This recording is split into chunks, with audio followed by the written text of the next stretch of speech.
agama.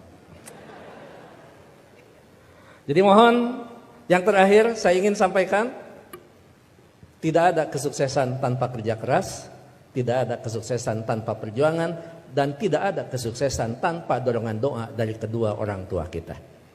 Jadi pada hari ini Anda ucapkan selamat, Anda mintakan maaf kepada orang-orang tercinta yang berkontribusi atas kesuksesan pendidikan kita. Hati-hati memperlakukan kedua orang tua. Saya tahu di sini ada master hukum, saya tahu di sini ada master manajemen, saya tahu banyak prodi yang ada di sini dan memiliki tata kelola yang sangat baik, maka itu salah satunya didukung oleh perilaku Anda setelah lulus. Pada saat Anda berinteraksi dengan kedua orang tua, jangan menggunakan pasal hukum. Pada saat ibu mengatakan, saya mau ketemu, kamu pulang, maka Anda akan mengatakan, "Mah, tidak boleh memaksa, karena ada pasal hukumnya." Enggak ada itu, tidak berlaku untuk kedua orang tua. Pada saat Anda diminta membantu kedua orang tua, Anda jangan menggunakan manajemen yang efektif. Tidak ada manajemen dalam hubungan dengan orang tua, kecuali penghargaan, penghormatan, dan tempatkan dia di tempat yang paling sempurna sebagai kedua orang tua kita. Saya hanya ingin mengulang dengan cerita yang lama, tetapi ternyata ini memberikan sebuah inspirasi bagi kita. Mohon maaf, saya pernah jadi seorang pejabat. Pada saat saya sedang rapat, saya ditelepon oleh keponakan saya dan menyatakan ibu saya dalam keadaan sakit. Kemudian saya balas telepon itu dengan sebuah ungkapan yang agak sedikit sombong. Tolong cepat bawa ke dokter dan nanti uangnya akan saya transfer. Ternyata ibu dari kejauhan menjawab kalimat saya dengan sebuah kalimat yang tegas. Enggak usah ditransfer, yang penting kita bisa ketemu. Kalau ibu sudah mengatakan yang penting kita bisa ketemu, maka jabatan itu tidak ada, maka rapat itu tidak ada. Dan boleh saya katakan, kalau saya sudah dipanggil ibu dan bapak, tidak ada yang bisa menolak panggilan siapapun, termasuk atasan saya. Kalau itu ibu dan bapak yang memanggil, kena yakin, kalaupun saya bisa memberikan sebuah alasan, Pak mohon maaf ibu saya dalam keadaan sakit, maka atasan saya akan memahami semua, karena mereka juga pernah dibesarkan dan memiliki rasa hormat kepada kedua orang tuanya.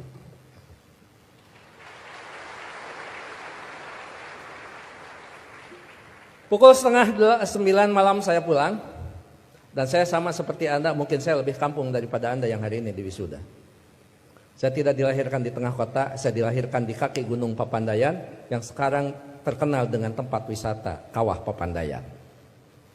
3 jam saya sampai di rumah, 11:30 saya sampai di rumah. Ternyata ibu dalam keadaan segar bugar, tetapi saya tidak menunjukkan perasaan suudon kepada ibu. Kenapa? Ternyata di situ ada hikmah.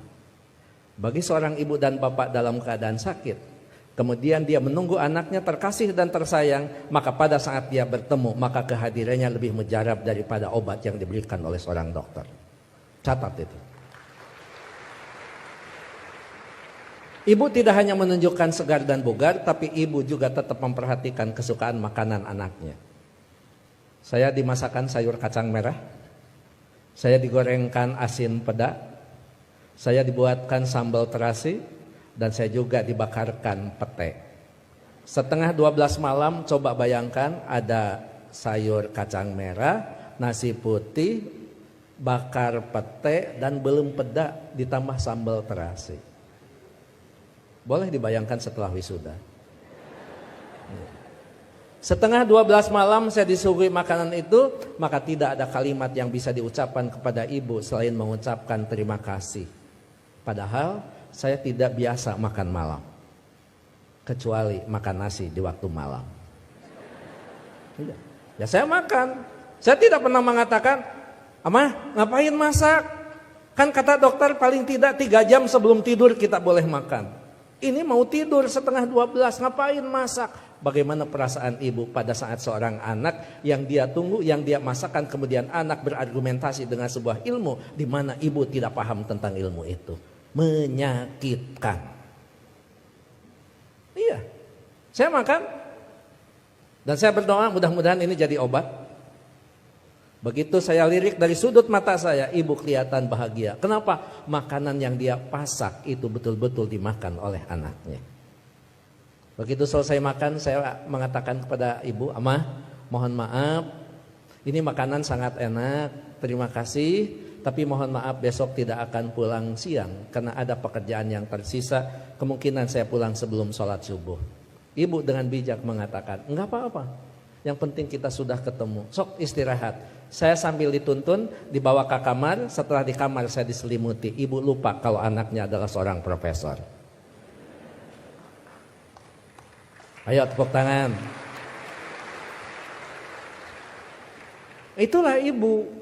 Jadi Anda mohon maaf, baru juga ahli madya ya? Ahli madya, ibu mau nyelimutin. Ngapain? Ini baru di wisuda. Ada yang lebih tinggi lagi. Masa mah disimutin? Ini tekan sarjana. Nggak ada di depan orang tua itu. Jangankan ahli madya, sarjana, master, doktor, seorang profesor di hadapan ibu, di hadapan bapak, tetap kita adalah seorang anak yang perlu menghormati mereka.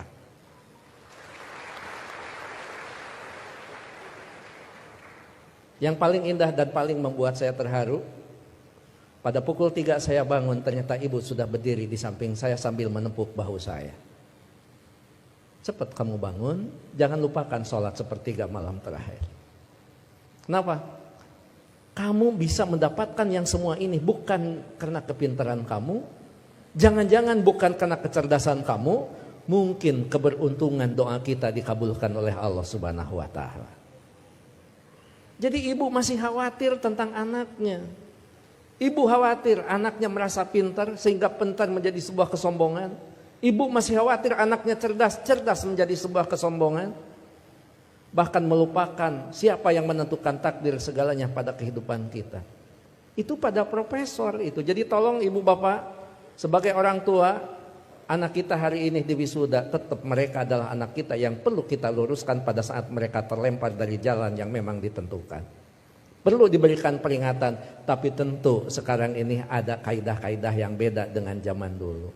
Seorang siapa Pak Rektor? Sahabat itu, Ali, mengatakan, didiklah anak-anakmu bukan dengan zamanmu, karena mereka tidak mungkin mengalami zaman yang seperti kita alami. Jadi memang cara sudah berbeda, cara kita memperlakukan anak-anak kita. Tapi sejatinya tetap kewajiban kita adalah bagaimana mendidik anak-anak kita, bukan masalah kedewasaan. Tapi masalahnya sampai nyawa berpisah dengan badan, itu tetap menjadi kewajiban kita sebagai kedua orang tua. Begitu saya sudah selesai sholat, kemudian di situ saya bisa mendapatkan sebuah hikmah. Memang orang tua kita adalah punya kecerdasan yang luar biasa. Padahal ibu saya bukan profesor, ibu saya tidak lulus SMA, ibu saya juga tidak lulus SD. Beliau hanya lulusan sekolah raya. Tapi apa? Dalam sebuah komunikasi waktu itu saya katakan, Ama sekarang saya pergi, mohon pamit. Ibu masih bertanya, kamu nanti sholat di mana? Saya jawab, nanti sholat di jalan. Ibu langsung mengkritisi kalimat saya. Jangan suka sholat di jalan, ketabrak mobil. Itu kata ibu itu. Terus saya mikir, emang juga, emang benar masa sholat di jalan? Saya katakan, enggak, maksudnya sholat di masjid di jalan. Masih salah kalimat itu di hadapan ibu. Enggak ada masjid di jalan. Paling dekat di pinggir jalan. Saya bilang, iya. Nanti akan di masjid, sholat di masjid di perjalanan. Baru saya lulus dari ujian seorang ibu. Nah, lamun eta benar profesor.